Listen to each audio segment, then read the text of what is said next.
Privilège. Nous en sommes maintenant à la période de questions et de réponses orales et je cède la parole au chef de l'opposition.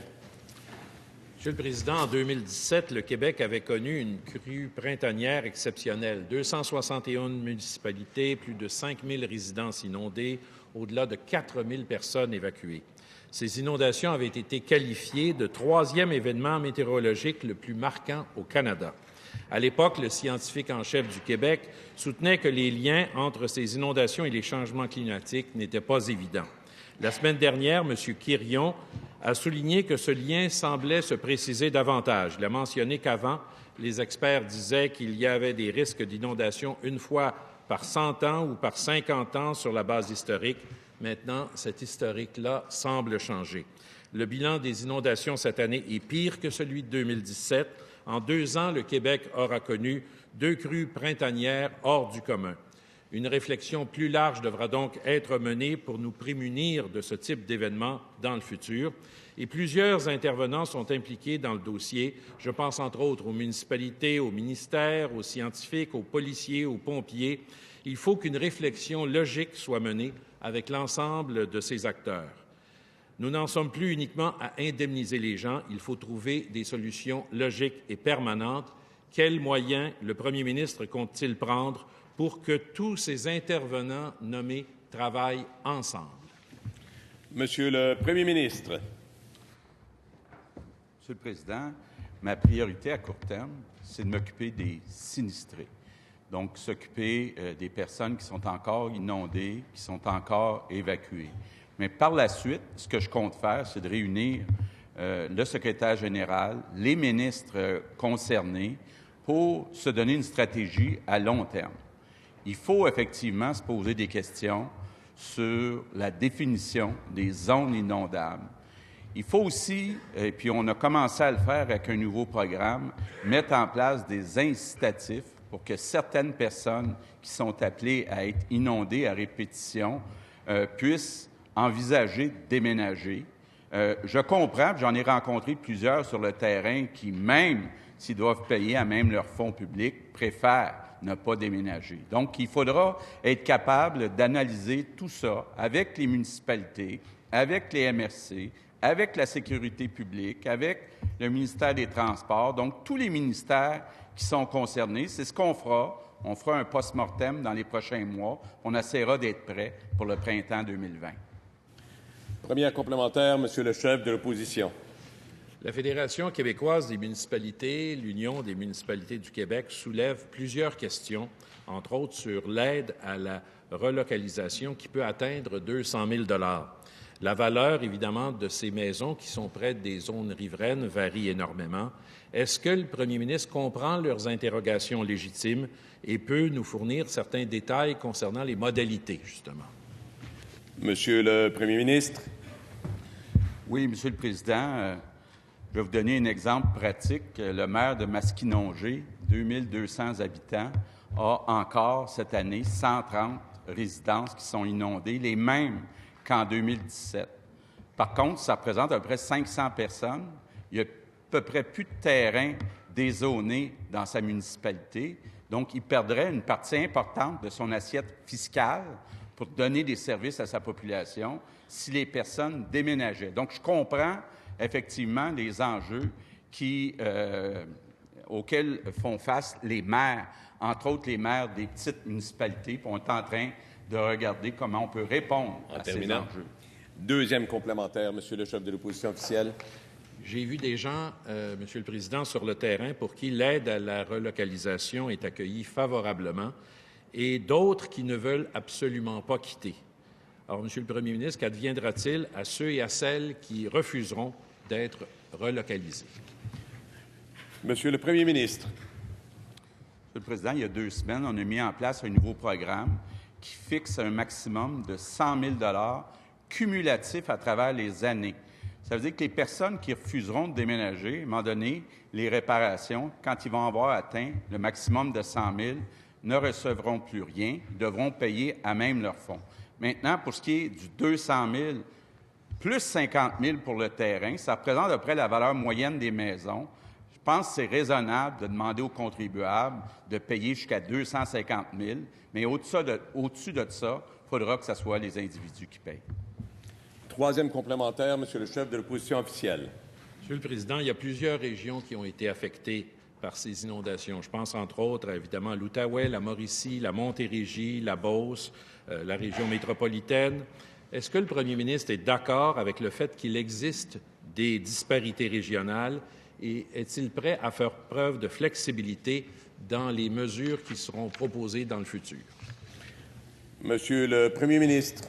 Absolument, on doit tenir compte des différences d'une région à l'autre. Hier, j'avais le maire de Bécancour qui me disait, à beaucoup d'endroits chez nous, les maisons ne sont pas inondées, mais les routes sont inondées. Donc, est-ce qu'on peut travailler à rehausser les routes? Il y a d'autres endroits où il y a eu des gros dégâts. On se demande qui va nettoyer après. C'est un autre enjeu qu'on discute, entre autres, avec l'armée canadienne.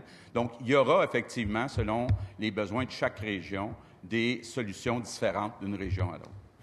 Question principale, Madame la députée de Saint-Laurent.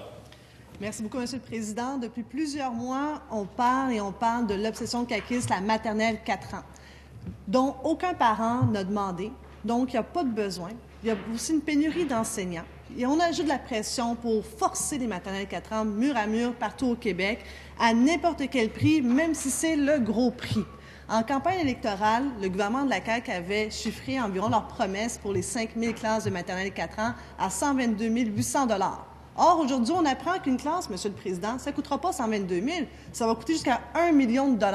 Pour un premier ministre qui se dit comptable, est-ce que ça a vraiment compté de l'autre côté? Parce que franchement, on peut mieux investir l'argent des contribuables. Alors, notre question, elle est très simple pour le ministre de l'Éducation. Quand est-ce qu'il va arrêter de foncer dans un mur et commencer à écouter son réseau qui lui disent « on n'en a pas besoin et on peut mieux investir l'argent des contribuables pour des véritables besoins ». Monsieur le ministre de l'Éducation. D'abord, Monsieur le Président, quand on parle de répondre aux besoins des enfants de 4 ans, on répond vraiment aux besoins des enfants. Quand on sait qu'en ce moment, il y a de plus en plus d'enfants qui arrivent à l'âge de 6 ans, à l'âge de 5 ans, avec une vulnérabilité dans un des domaines globaux de développement. Ça veut dire que le statu quo, ils sont habitués à ça, le statu quo, bien, il nous fait reculer. D'année en année, nos jeunes arrivent à la maternelle 5 ans moins bien préparés. Alors, on peut bien s'asseoir, regarder passer le train, ou se mettre au travail, faire ce qu'on a dit qu'on allait faire, déployer une offre en concertation avec Famille et Éducation, à la fois de maternelle, à la fois de services de garde éducatif à l'enfance. Quand ma collègue dit que les parents n'en veulent pas, il faudrait qu'elle contacte les milliers de parents qui se sont inscrits pour l'an prochain dans une des 647 classes qui seront toutes ouvertes. Parce que oui, les classes qui étaient déjà là vont être ouvertes encore l'an prochain. Les 250 qu'on a annoncées seront ouvertes. Les parents répondent à l'appel. Alors, quand elle dit que les parents ne veulent pas, je pense qu'elle se trompe. Les classes seront ouvertes, les parents en demandent, puis quand on va en ouvrir d'autres l'année prochaine, là, bien, les parents vont encore être là. Première complémentaire, Madame la députée de Saint-Laurent. Monsieur le Président, ça se bouscule tellement aux portes des maternelles 4 ans. On a fait des demandes. École Sainte-Félicité, 2 inscriptions. École L'Assomption, attention, on double, 4 inscriptions. Ah, École Saint-Damas, 0. Je peux continuer comme ça, mais écoutez, du propre aveu du ministre de l'Éducation ce matin, il a dit qu'il a dû dépenser 70 000 $ dans les publicités Facebook pour essayer d'attirer des élèves dans ces maternelles 4 ans. Il me semble que quand on est prêt à dépenser jusqu'à 2 milliards $, l'idée se vend d'elle-même. On n'a pas besoin de mettre de la publicité sur Facebook, non? Monsieur le ministre de l'Éducation. Oui, ma collègue a dit que j'aurais pu continuer. Je pense qu'elle a arrêté parce qu'elle allait probablement nommer des classes qui allaient être pleines. Hein? Plaît. Vous savez, des fois, je pense qu'elle s'est arrêtée peut-être juste au bon moment. Et on est en période d'inscription. C'est normal. C'est ce que disent les commissions scolaires qui gèrent les maternelles 5 ans et 4 ans. Les périodes d'inscription, ça s'étire presque jusqu'à la rentrée. Pour la maternelle 5 ans, que personne ne remet en question, dont les bienfaits sont bien reconnus aussi, les parents tardent à s'inscrire. On ne se demande pas si on inscrit notre enfant en 2e année, en 3e année, en 4e année. Évidemment, c'est la continuité. Pour la première année à l'école, les parents tardent, ils ne sont pas habitués, ni pour la maternelle 5 ans et encore moins pour la maternelle 4 ans. Nos classes seront ouvertes et surtout, nos enfants... Deuxième complémentaire, Madame la députée de Saint-Laurent. Savez-vous, Monsieur le Président, la seule chose qui est vraiment statu quo de l'autre côté de la Chambre, c'est l'absence de plan. Hein? Mais vu que vous me demandez de continuer, On va continuer. École du Vallon, 3 inscriptions. École Marie Médiatrice, 0. École Saint-Isidore, 4. École de Notre-Dame-Joli-Pré, 4. Saint-Damas, toujours 0. Mais j'ai aussi une autre question. Je peux encore continuer, écoutez pas, la liste est très longue. Mais on va écouter notre réseau. La commission scolaire Laval. Est-ce qu'avec 80 millions de dollars, je ferais autre chose qu'à maternelle 4 ans? La réponse est oui. Je ferais des écoles pour des élèves qui en sont présentement besoin. Monsieur le ministre de l'Éducation. Les commissions scolaires sont tellement habituées d'être sous-financées par le parti de ma collègue qu'ils pensent qu'ils sont obligés de choisir. Parce que pendant des années, ils demandaient pour un agrandissement d'une école primaire, d'une école secondaire, puis là, ils recevaient un des deux. Ils savaient qu'ils allaient sacrifier les enfants du primaire ou bien les enfants du secondaire. Là, ils disent, mon Dieu, on est habitué de sauver les meubles, on est habitué de fermer des classes d'anglais, de fermer des classes de musique pour remplir les classes. Mais il faut changer de paradigme. On ne va pas opposer les enfants de 4 ans aux enfants du primaire. On ne va pas opposer les enfants du primaire aux enfants du secondaire. On va répondre aux besoins des enfants. Et les gens de la commission scolaire de Laval vont être très agréablement surpris, comme les autres. Question principale, Madame la députée de Saint-Henri-Sainte-Anne. Merci, Monsieur le Président. Alors, dans le dossier de la nomination du nouveau PDG d'Investissement Québec, on peut dire qu'il subsiste plusieurs questions auxquelles le ministre aurait intérêt à répondre. Alors, initialement, il a été rapporté que le nouveau PDG d'Investissement Québec aurait une rémunération qui passerait de 500 000 à 800 000 par année. Mais avec l'annonce de l'arrivée du PDG que le ministre a faite il y a 2 jours, le ministre a reconnu que la rémunération du PDG pourrait, à toute fin pratique, non pas passer de 500 000 à 800 000 par année, mais de 500 000 à 1 million de dollars par année, du simple au double, Monsieur le Président. Alors, peu de personnes, pour ainsi dire personne, qui sont des serviteurs de l'État, peuvent dire qu'ils ont de telles augmentations de salaire. Quand on sait qu'en plus, il existe un lien d'amitié qui unit le ministre et le nouveau PDG, les contribuables ont le droit de savoir ce qui justifie une telle augmentation. Alors, la question pour le ministre, elle est simple. Pourquoi doubler la rémunération du PDG d'Investissement Québec? Monsieur le ministre de l'Économie. Monsieur le Président, juste pour peut-être clarifier deux sujets. Le premier, le choix du candidat. Je pense que j'ai été clair la semaine dernière qu'il y a un processus qui a été très rigoureux à l'effet que moi-même, comme ministre, la présidente du conseil d'administration d'Investissement Québec, Mme Leroux, ainsi que la chasseur de tête, avons unanimement choisi M. Leblanc. Donc, la compétence n'est pas la question ici. Deuxièmement, au niveau de la rémunération, le mandat qui a été donné par le premier ministre pour changer Investissement Québec, pour résorber l'écart de productivité, entre autres, des entreprises québécoises, est gigantesque. Et pour y arriver, je pense encore que la rémunération doit être ajustée, pas seulement pour le président d'Investissement Québec, mais pour l'équipe de direction, pour avoir une rémunération variable à la hauteur des défis qui lui sont confiés.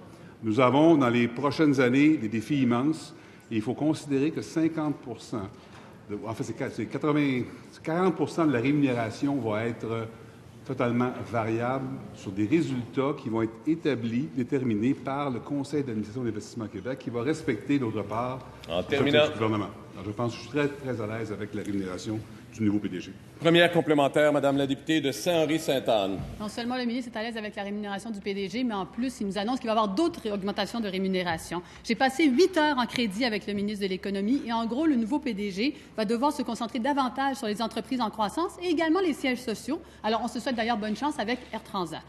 Mais en aucun cas, ces responsabilités ne justifient une augmentation de salaire de 500 000 à 1 million de dollars. Alors, par souci de transparence, est-ce qu'il pourrait déposer en cette Chambre les documents qui justifient de doubler le salaire du nouveau PDG de 500 000 à 1 million de dollars? Monsieur le ministre de l'Économie. Avec plaisir. Je pense que, de toute façon, le décret ministériel va sortir dans quelques semaines.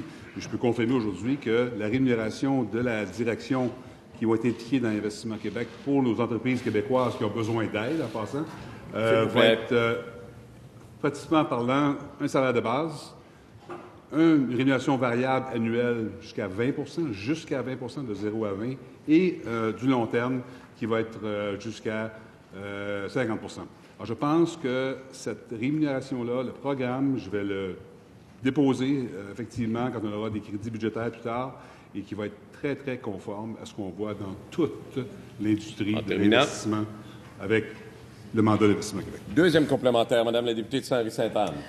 Monsieur le Président, en plus de doubler la rémunération du nouveau PDG d'Investissement Québec, le ministre conserve le PDG actuel à plein salaire. Alors, pas pendant 2 semaines, pas pendant 1 mois, pendant 8 mois. Alors, pendant 8 mois, Monsieur le Président, nous allons avoir 2 PDG chez Investissement Québec. Un payé 500 000 un payé près d'1 million de dollars par année. On va avoir l'équivalent d'environ 3 fois le salaire qu'on avait précédemment. Alors, est-ce que réellement le ministre peut répondre à la question suivante? Est-ce que c'est ça les jobs payants qui étaient promis en campagne électorale par la CAQ? Monsieur le ministre de l'Économie. Je suggérais à la députée de Sainte-Anne-Sainte-Marie Saint-Henri Saint-Anne, de comparer ce qui se fait dans le domaine de l'industrie financière. Je pense que le plus important ici, c'est que si on veut recruter des jeunes, des talents pour pouvoir décharger la responsabilité importante qu'on va confier à Investissement Québec, un programme de rémunération qui est de marché et adéquat et requis. Alors, je suis encore une fois très, très à l'aise d'avoir une rémunération variable qui va être basée sur les résultats. Je pense que c'est le point le plus important, c'est les résultats. Les résultats, ça va être la mesure de performance que le Conseil d'administration d'Investissement Québec va établir, basée sur les objectifs que nous avons mis en place au niveau du gouvernement. Je suis très, très à l'aise avec cette possibilité-là. Question principale, Monsieur le député de René Lévesque. Merci beaucoup, Monsieur le Président. Donc, la semaine dernière, on apprenait que la Caisse de dépôt détenait des dizaines de milliards dans les paradis fiscaux. Ça, Monsieur le Président, c'est de l'argent durement gagné par nos citoyens qui aident des entreprises à faire de l'évitement fiscal et à faire surtout pas affaire avec le gouvernement du Québec. Monsieur le Président, c'est inacceptable et pour le ministre de l'Économie, vous savez quoi? C'est tout à fait légitime, Monsieur le Président. Le bas de laine des Québécois doit donner l'exemple. Il doit s'assurer que les crédits soient au bon endroit. Monsieur le Président, le prix à payer là, pour les paradis fiscaux, c'est moins de services pour nos enfants, pour nos familles, pour nos aînés. Bref, ça nuit à notre économie. En 2017, la Commission des finances publiques demandait d'ailleurs de réduire les investissements dans les entreprises qui font de l'évitement fiscal ou de l'évasion fiscale. Monsieur le Président, la CAQ était d'accord. Alors, ma question, elle est simple, Monsieur le Président. Est-ce que le ministre est d'accord pour réduire graduellement les sommes que la Caisse investit dans les paradis fiscaux? Monsieur le ministre des Finances.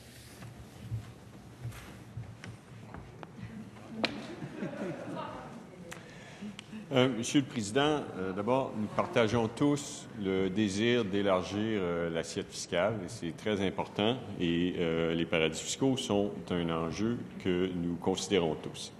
Quant à la Caisse de dépôt, et je souligne que nous aurons l'occasion cette semaine, dans le cadre des crédits budgétaires, de leur poser directement ces questions, car il s'agit d'une entité indépendante qui gère plus de 300 milliards de dollars, et la somme des investissements qui sont dans les paradis fiscaux est inférieure à 25 milliards de dollars. Et dans ces 25 milliards de dollars-là, chaque cas est différent. Il ne faut pas considérer tous ces 25 milliards de dollars-là comme étant fautifs ou à améliorer. Et donc, je vous encourage à poser directement vos questions à la Caisse de dépôt cette semaine lors des crédits, mais j'ai adressé cette question avec eux plusieurs fois déjà. Première complémentaire, Monsieur le leader du troisième groupe d'opposition. Merci beaucoup, Monsieur le Président. On ne demande pas la lune, on demande de l'équité pour les contribuables et pour les entreprises. On demande juste que la Caisse donne l'exemple avec notre bas de laine. Est-ce que le ministre peut nous dire quand la Caisse va cesser graduellement d'envoyer de l'argent des Québécois, des Québécoises dans les paradis fiscaux? Monsieur le ministre des Finances. Mais la Caisse est déjà consciente de cet enjeu et de l'importance de l'équité fiscale et a un plan en ce sens. Mais je tiens à souligner encore une fois que, par exemple, un investissement dans une compagnie publique en Suisse qui se retrouverait dans la catégorie des paradis fiscaux n'est pas signe d'évasion fiscale. Alors, il faut faire attention de généraliser et donc, la Caisse est consciente de l'importance d'élargir l'assiette fiscale et on travaille avec eux pour avoir les meilleures pratiques de l'industrie. Deuxième complémentaire, Monsieur le leader du troisième groupe d'opposition. Oui, merci, Monsieur le Président. Le ministre de l'Économie trouve inacceptable qu'Amazon, Google et les autres géants du Web soient présents dans les paradis fiscaux. On ne peut pas accepter de placer la barre plus bas pour la Caisse. Monsieur le ministre des Finances, je vous entends, mais est-ce qu'on peut déjà établir un plan avec la Caisse? On ne demande pas de liquider 23 milliards tout de suite sur les marchés, mais graduellement et de façon continue, on peut sortir la Caisse des paradis fiscaux. Je vous rappelle qu'on s'adresse à la présidence. Monsieur le ministre des Finances. Mais, encore une fois, je pense que on enfonce une porte ouverte. La Caisse est complètement consciente de la nécessité de ne pas faire des investissements dans des entreprises qui font de l'évitement fiscal. La Caisse est consciente qu'elle doit réduire ces investissements-là, mais chaque cas est particulier. Il ne faut pas, parce que la Caisse a 23 milliards dans des investissements qui sont identifiés dans les paradis fiscaux, considérer que tous ces investissements-là sont négatifs. Et donc, je vous encourage à avoir la discussion avec eux cette semaine pour bien comprendre ce qu'ils font, leur plan, et celui-ci est excellent, en accord avec les meilleures pratiques de l'industrie. Question principale, Madame la chef du deuxième groupe d'opposition. Merci, Monsieur le Président. Monsieur le Président, 2017 ne devait pas se reproduire. À l'époque, toute la classe politique s'était mobilisée. On avait même suspendu les travaux parlementaires pendant une journée. Le même mot d'ordre était sur l'ensemble des lèvres et il tenait en 2 mots, plus jamais. Puis les eaux se sont retirées et la volonté politique aussi. Prévenir, c'est guérir et rien n'a été fait pour prévenir la prochaine crise des inondations, c'est-à-dire celle que nous vivons présentement. Monsieur le Président, ce n'est pas la faute du premier ministre, j'en conviens. Il n'était pas à la gouverne à ce moment-là. Ce n'est pas lui qui gouvernait le Québec. Mais maintenant, c'est lui qui gouverne le Québec. Le drame humain vécu par les milliers de familles québécoises n'est plus un événement isolé. J'espère que le premier ministre sera à la hauteur de la situation, car cette fois-ci, il faut impliquer tout le monde, pas juste les fonctionnaires, dans un grand débat de société pour trouver des solutions à la crise des inondations. Et bien sûr, des solutions durables. Monsieur le Président, cette réflexion, ma formation politique souhaite qu'elle débute suite à l'étude des crédits par un débat d'urgence. Si un tel débat était accordé, est-ce que le premier ministre voudrait y participer? Monsieur le Premier ministre. Monsieur le Président, la chef du deuxième groupe d'opposition sait que je suis un peu allergique au comité, forum, table, commission et tout ce qu'on connaît pour retarder des décisions. Monsieur le Président, on va mettre en place un plan d'action. La chef du deuxième groupe d'opposition aura l'occasion de donner ses commentaires sur ce plan d'action. Mais on va le mettre en place, ce plan d'action, avec les gens des différentes régions qui connaissent les besoins. On va mettre aussi en place des incitatifs. On a déjà commencé à le faire. Quand la chef du deuxième groupe d'opposition dit qu'on a attendu les inondations pour agir, c'est faux. On a déposé, avant les inondations, un nouveau programme qui fixe pour la première fois un maximum cumulatif sur les années de 100 000 $ de réparation. Donc, c'est un premier geste, mais il faudra aller plus loin. Il faudra le faire avec des experts, puis elle aura l'occasion de commenter, de critiquer ce plan d'action. Première complémentaire, Madame la chef du deuxième groupe d'opposition. Monsieur le Président, les élus ne peuvent pas empêcher les eaux de monter. Ce qu'on peut faire, c'est de faire preuve d'au moins autant de courage que nos concitoyens. Et le courage politique, c'est d'ouvrir le plus tôt possible un chantier qui va aller au fond des choses. Ma collègue de Rouyn-Noranda-Témiscamingue a demandé à la Commission de l'aménagement du territoire de tenir un mandat d'initiative pour comprendre comment prévenir les inondations dans un contexte d'adaptation au changement climatique. Qu'en pensez-vous, Monsieur le Premier ministre? Monsieur le Premier ministre. Monsieur le Président, on l'a vu déjà dans les derniers mois, les commissions parlementaires sont souveraines, donc peuvent se donner des mandats. Mais honnêtement, la priorité dans les prochains mois, c'est d'être capable de revoir les cartes des zones inondables, d'être capable de se poser des questions. Est-ce qu'il y a des solutions? Est-ce qu'on doit revoir les digues? Est-ce qu'on doit revoir les façons de fonctionner financièrement? Donc, une fois qu'on aura fait ce travail-là avec des spécialistes, je pense que ce sera à ce moment-là le bon moment de demander aux élus des différentes régions de commenter le plan d'action. Mais actuellement, laissons les gens travailler. Puis d'abord, à très court terme, occupons-nous des sinistrés. Deuxième complémentaire, Madame la chef du deuxième groupe d'opposition. C'est d'ailleurs pourquoi on demande un mandat d'initiative. L'idée, c'est on a tous et toutes à contribuer là-dedans.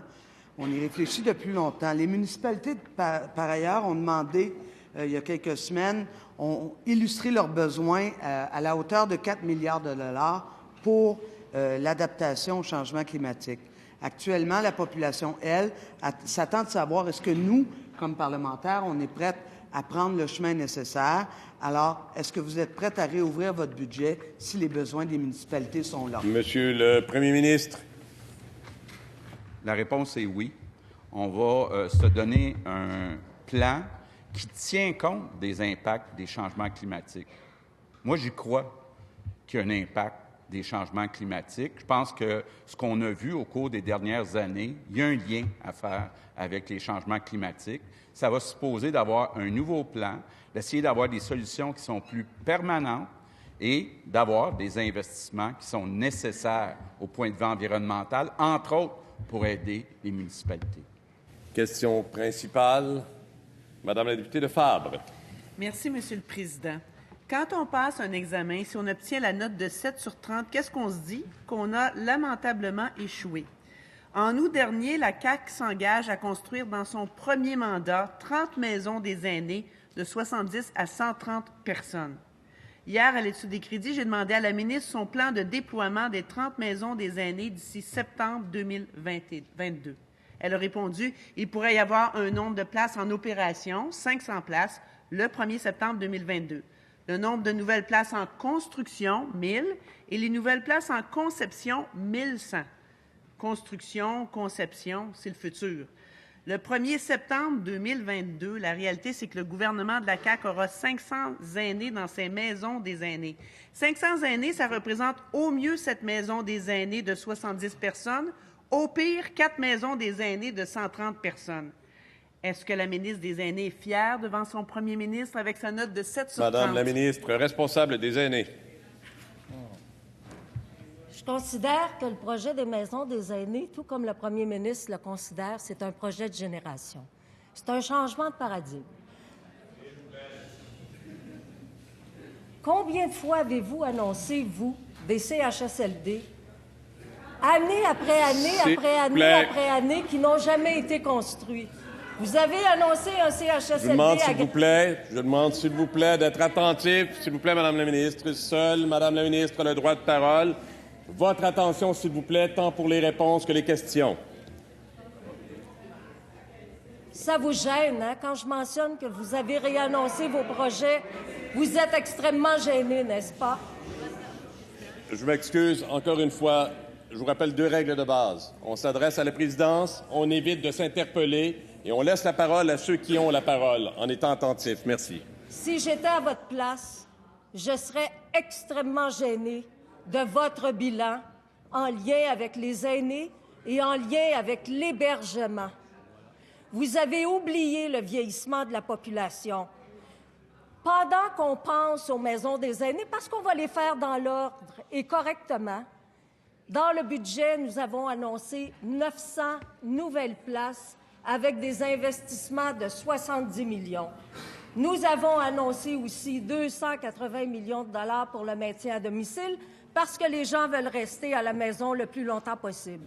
Le concept des maisons des aînés est prêt. Nous attendons la signature architecturale. Première complémentaire, Madame la députée de Fabre. Madame la députée de Fabre, merci. C'est à la parole, Madame la députée de Fabre. Personne t'écoute. Monsieur le Président, le premier ministre a clamé à maintes reprises qu'il réaliserait 100 de ses promesses électorales. L'engagement en campagne était clair, limpide. Le projet d'une nouvelle génération, c'est 30 maisons des aînés d'ici la fin du présent mandat. Avec 7 maisons des aînés sur 30, on obtient une note de 20 %. Ça part mal. Comment la ministre peut justifier que le gouvernement n'aura même pas réalisé le tiers de sa promesse? Madame la ministre responsable des aînés. Étrange, Monsieur le Président, cette députée de Fabre s'est déjà levée ici pour dire qu'on n'était pas pour faire des maisons de répit pour les proches aidants. On en a déjà 2 d'annoncés depuis 6 mois, alors qu'on en a annoncé 8 d'ici 2021. Les 2600 places, 2, qu'est-ce que vous avez fait, vous, comme maison de répit? Combien vous en avez fait? Je vais vous demander à tous votre attention, s'il vous plaît. S'il vous plaît, tant de ce côté-ci que de ce côté-ci. Silence, attention, la parole n'appartient qu'à ceux qui répondent ou qu'à ceux qui posent des questions. Attention, s'il vous plaît. Vous savez, Monsieur le Président, la députée de Fabre m'a traité de Mary Poppins hier. J'aime beaucoup ça, être une Mary Poppins, parce que la Mary Poppins se promène partout à travers le Québec, et la Mary Poppins va faire en sorte qu'il y ait 2600 nouvelles places au Québec pour bien héberger nos aînés et pour en prendre soin. S'il vous plaît, encore une fois, je vous demande votre attention, capable de garder son calme. La parole appartient maintenant à la députée de Fabre pour sa deuxième question complémentaire. Merci beaucoup, Monsieur le Président. Au budget, la CAQ prévoit un premier montant de 74 millions pour les maisons des aînés en 2021-2022. C'est très simple. Ça veut dire qu'il faut en plus attendre 2 ans avant la construction d'une première maison des aînés. C'est long, 2 ans. Finalement, est-ce que c'est le projet de cette génération ou celui de la prochaine? Madame la ministre, responsable des aînés, on s'adresse à la présidence toujours. Je pense, Monsieur le Président, qu'elle a de la difficulté à compter. Elle n'a pas vu dans le budget qu'il y avait 1 milliard en infrastructure pour construire les maisons des aînés. Et quand elle parle que ça va prendre 2 ans pour construire une maison, est-ce qu'elle pense qu'on les construit avec des blocs Lego? Il faut quand même les construire. Il faut quand même prendre le temps de les construire, ces maisons des aînés. Mais moi, je reviens sur ce que j'ai dit. Combien d'annonces ont-ils fait concernant les CHSLD qui n'ont jamais été construits? Ils ont pensé à un CHSLD à Granby. Heureusement que le ministre des Transports était présent hier pour faire la première pelletée de terre. Heureusement qu'on a donné le signal de faire le CHSLD de Granby. En terminant, encore une fois, je vous demande votre attention en ce début de semaine, comme à toutes les journées de la période des questions. Est-ce que quelqu'un entend mal? Est-ce que quelqu'un ne comprend pas? Votre attention, s'il vous plaît, à ce moment-ci. Question principale, la députée de Marie-Victorin. Merci, Monsieur le Président. Le Québec a une grande responsabilité à assumer dans la lutte au changement climatique et beaucoup reste à faire. Nous sommes néanmoins déjà reconnus comme des véritables leaders à l'international en matière d'environnement. Prenons simplement l'exemple de notre Bureau d'audience publique sur l'environnement, le BAP. Cet organisme d'évaluation environnementale fait la renommée du Québec et est vanté à travers le monde. Malgré ça, avec le projet de loi C-69 à l'étude à Ottawa, le gouvernement canadien ouvre la voie à évaluer lui-même un plus grand nombre de projets en sol québécois. Pourtant, le ministre de l'Environnement l'a lui-même dit la semaine dernière, et je le cite, « Le Québec s'est doté de lois environnementales rigoureuses qui ont prouvé leur efficacité depuis 40 ans. » L'intervention du Canada ne fera donc que dédoubler le travail, ou pire, permettra de fournir des évaluations sur mesure au lobby pétrolier qu'il subventionne. Le ministre peut-il se lever et s'engager fermement à faire respecter les pouvoirs du Québec en matière d'environnement? Monsieur le ministre de l'Environnement. Je remercie la collègue pour sa question. Effectivement, vendredi dernier, j'ai eu à témoigner devant le comité sénatorial qui étudie le projet de loi C-69, projet de loi qui a été adopté à la Chambre des communes et qui est maintenant à l'étude au niveau du Sénat. Je ne m'en cache pas, au cours des dernières semaines, il y a eu des communications avec la ministre fédérale McKenna, représentation qui reprenait essentiellement les doléances traditionnelles du Québec, l'expérience des dernières années, des 40 dernières années du BAP. La collègue a bien raison de le souligner. Et malheureusement, on n'a pas eu l'oreille que nous aurions aimé recevoir, pas plus que les gouvernements précédents ne l'ont eu. Donc, pour nous, cette audience devant le Sénat représentait une très belle occasion de faire valoir les amendements que nous souhaiterions voir adoptés au niveau du projet de loi.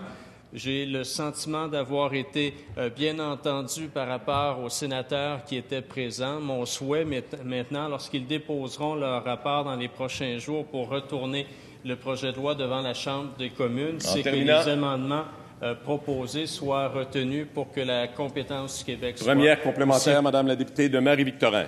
Monsieur le Président, c'est vraiment pas rassurant de savoir que le gouvernement canadien veut évaluer lui-même plus de projets en sol québécois, alors que ces évaluations environnementales n'ont jamais brillé par leur rigueur. Il suffit de penser au projet Ariane Phosphate ou au manque de transparence autour du projet de l'éolique Énergie Est de TransCanada pour le constater. Concrètement, si ces demandes d'amendement sont refusées, c'est quoi le plan du ministre pour s'assurer que les projets en sol québécois continuent d'être évalués par les instances québécoises? Monsieur le ministre de l'Environnement. Il m'est tout simplement impossible à ce moment-ci de présumer de la suite des choses. Moi, la demande qui a été formulée vendredi dernier, c'est d'entendre les amendements. Nous avons été très constructifs dans la démarche complétée. Nous avons identifié et phrasé les amendements que nous aimerions voir adoptés au projet de loi. Donc, je fais confiance naturellement à la suite du processus. Il n'est pas dit que le projet de loi sera non plus adopté d'ici la fin de la session parlementaire du côté d'Ottawa, mais chose certaine, on a réitéré une chose. L'expertise québécoise, elle est fondamentale. Notre souhait de bien préserver l'environnement est un autre incontournable et surtout éviter les dédoublements. Deuxième complémentaire, Madame la députée de Marie-Victorin. Monsieur le Président, le ministre a lui-même affirmé que dans le cas de certaines évaluations fédérales, le Québec détient le statut d'observateur ou, au mieux, le statut d'expert, et ce, au même titre que n'importe quelle autre organisation. Cette attitude du Canada envers le Québec est franchement méprisante. Le Québec n'a certainement pas de leçons à recevoir du Canada en matière d'environnement. Le ministre est-il ouvert à rapatrier l'ensemble des pouvoirs en environnement au Québec si le projet de loi C-69 est adopté tel quel au Sénat? Monsieur le ministre de l'Environnement. Il est vrai que le statut du Québec, lorsque vient le temps d'étudier des projets de cette nature-là, n'est pas le statut que nous ambitionnons d'avoir. Il est vrai que le Québec, malheureusement, est considéré comme un organisme expert à titre de témoin, par exemple. Donc, c'est cette situation que nous souhaitons changer. C'est pour cette raison-là qu'on a déposé des projets d'amendement bien précis. Impossible, encore une fois, à ce moment-ci, de présumer de la suite des choses, mais chose certaine, c'est l'intention du gouvernement de poursuivre son travail, défendre la compétence du Québec dans ces enjeux, s'assurer d'un respect de l'environnement et surtout éviter les dédoublements. C'est l'objet de la représentation. Question principale, Monsieur le député de Pontiac. Merci, Monsieur le Président. Ça peut arriver, Monsieur le Président, qu'un gouvernement doive recommencer un appel d'offres. Ça peut arriver que les soumissions sont plus élevées que ce qui était prévu. Et des fois, ça peut faire en sorte qu'un projet peut être repoussé de quelques mois. À la limite, on se dit recommencer un appel d'offres, recevoir des soumissions, les analyser, en accepter une. À la limite, on se dit que ça pourrait prendre un an. Mais à Sherbrooke, Monsieur le Président, pour le projet le plus important en infrastructure de la région, le projet le plus attendu, un projet déjà amorcé, où le réaménagement du site est déjà en cours pour la construction du centre mère-enfant, le gouvernement de la CAQ, parce qu'il doit recommencer un appel d'offres, repousse le projet de 4 ans. Monsieur le Président, les premiers patients devaient être vus en 2021. Les députés de la CAQ affirment maintenant que ce sera 2024. Et Radio-Canada nous dit que ça va être 2025. 2025, même la cathédrale Notre-Dame va être reconstruite avant qu'on en finisse avec le centre mère-enfant. Monsieur le Président, il n'y a pas de piège dans ma question. On veut juste savoir comment le gouvernement peut justifier reporter le projet du centre mère-enfant de 4 ans. Madame la ministre de la Santé et des Services sociaux. Pierre. Monsieur le Président, il faut faire les choses de la bonne façon.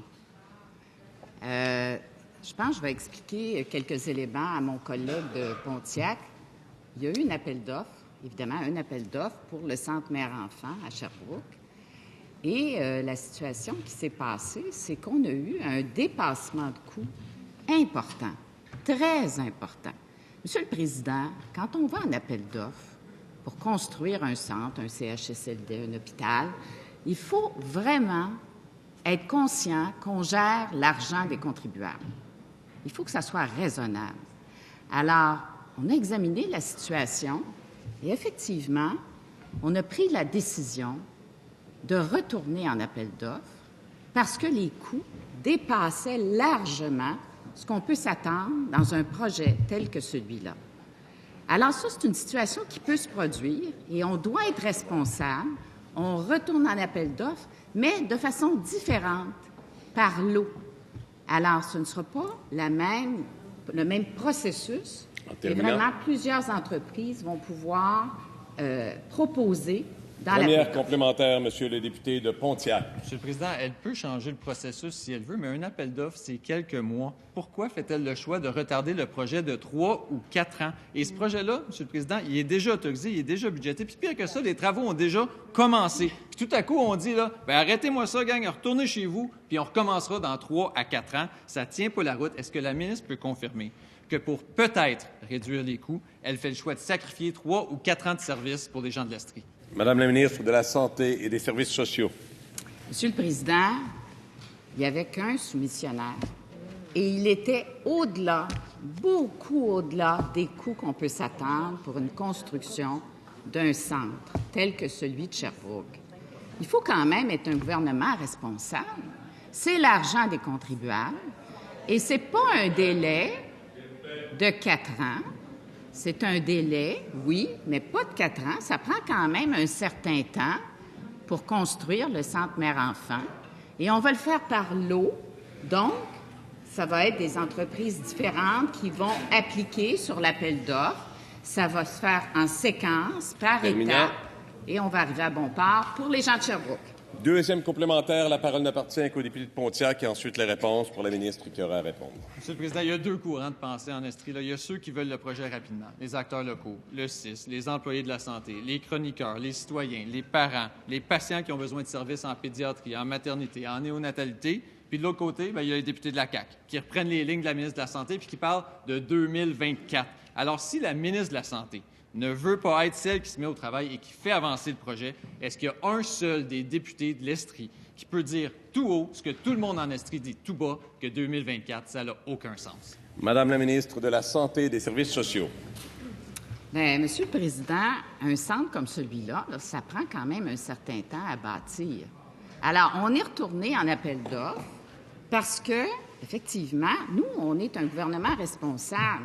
Je ne sais pas, de l'autre côté, si, effectivement, on n'a pas accepté des dépassements de coûts, on accepterait un dépassement de coûts aussi énorme que celui qu'on avait entre les mains. Alors, on est retourné en appel d'offres et le délai qu'on va prendre va être un délai raisonnable. Les gens de Sherbrooke vont avoir un centre mère-enfant vraiment en bonne et due forme, fonctionnel, efficace, qui va répondre aux besoins de la population de Sherbrooke, Monsieur le Président. Question principale, Monsieur le député de... Aidez-moi de Vimont. Vimont, merci. Monsieur le Président, à la veille de la Journée internationale des travailleurs et des travailleuses, nous ne pouvons passer sous silence le conflit de travail qui affecte le millier de travailleurs de l'aluminerie ABI et leurs familles. Le gouvernement avait dit qu'il trouverait une solution au conflit avant le 30 novembre dernier. L'échéance a été repoussée au 21 décembre et à cette date, le ministre a annoncé qu'il y avait impasse. Après, le premier ministre a décidé de s'immiscer dans ce conflit. C'est une première qu'un premier ministre s'ingère et prenne position en faveur d'une partie. Le ministre du Travail a tenté, lui, de rattraper la balle et a mis la table pour une ultime manœuvre, soit le dépôt d'une hypothèse de règlement.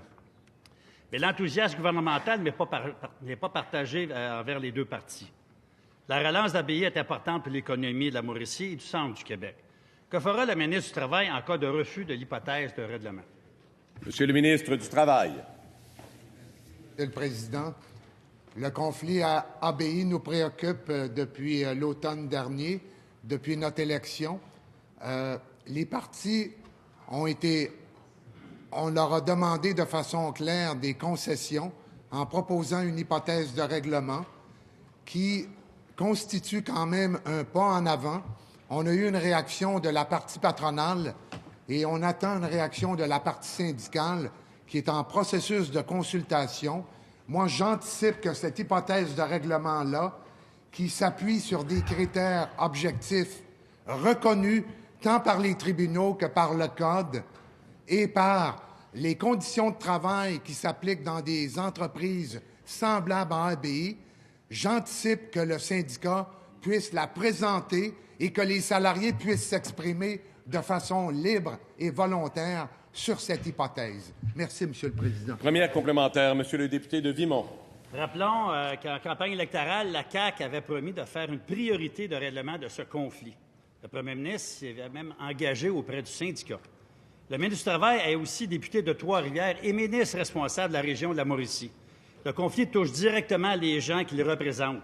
Son gouvernement, et lui, laisse tomber les travailleurs et les travailleuses. Que leur répond-il? Quelle est la prochaine étape? Ministre du Travail. Président, quelle était la prochaine étape quand vous avez été au pouvoir? Lors de la déclaration du Lancante le 11 janvier dernier, entre le 11 janvier dernier et le 1er octobre, quelles étaient vos prochaines étapes? Il n'y en avait pas. Il n'y avait aucun plan d'action. Ce n'était pas une priorité pour nos vis-à-vis. Nous en avons fait une priorité. Allons-y étape par étape. C'est un conflit de travail qui est complexe, qui oppose deux cultures. Il faut y aller de façon respectueuse. C'est ce que nous faisons. Nous tentons de trouver un compromis. L'hypothèse de règlement est une contribution pour permettre aux partis de reprendre les discussions nous allons poursuivre dans cette direction. Merci. Deuxième complémentaire, M. le député de Vimont. Incroyable, M. le Président, qu'est-ce qu'on peut entendre. Nous avons constaté le parti pris du premier ministre envers la partie patronale de ce conflit. Le ministre du Travail et le député de Nicolette Bécancour se sont aussi dit déçus de la réaction du syndicat à l'hypothèse du règlement. Le gouvernement doit aider à trouver une solution qui fait l'affaire des deux parties. Puisque le premier ministre a fait preuve d'ingérence dans ce conflit en prenant parti, pense-t-il attirer la sympathie des Lac-Côté? Quelle est la suite maintenant? Monsieur le ministre du Travail. Monsieur le Président, merci encore une fois. La suite, c'est de demeurer préoccupé par le sort des familles affectées, par les travailleurs qui sont victimes de l'encounter, par l'économie qui bat de l'aile en raison des retombées de ce conflit-là. On va continuer d'agir. Ce que le premier ministre a toujours mis en relief, c'est sa grande préoccupation pour la préservation d'emplois qui sont bien rémunérés, syndicats qui bénéficient d'un régime de conditions de travail extrêmement avantageuses et qu'on souligne des conditions de travail qui apparaissent à la convention collective. C'est tout à fait normal. Merci, Monsieur le Président. Cela met fin à la période de questions et de réponses orales. Merci.